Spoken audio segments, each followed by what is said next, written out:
三隊男團嘅高音邊個最出眾 ？Han、DK、Jimin， 你聽得出差別嗎？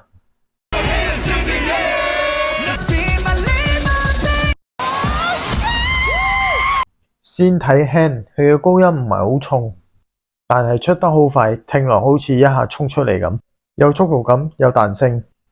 Han 係能量靈活型主唱，聲帶靈活，唱跳穩定，現場能量好強。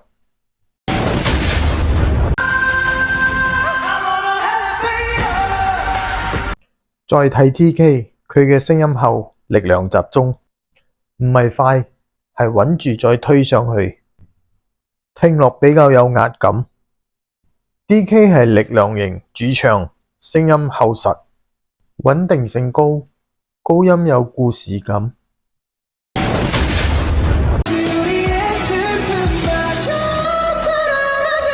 最後Jimin，聲音冇咁重，但係好容易入耳，聽落會記得，有情緒感。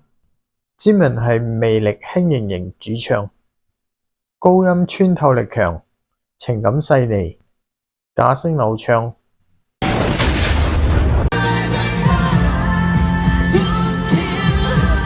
三個主唱，三種完全唔同嘅高音，你覺得邊個 hit 到你？留言打 Han、DK、Jimin。如果仲有邊個你想睇，亦都可以留言。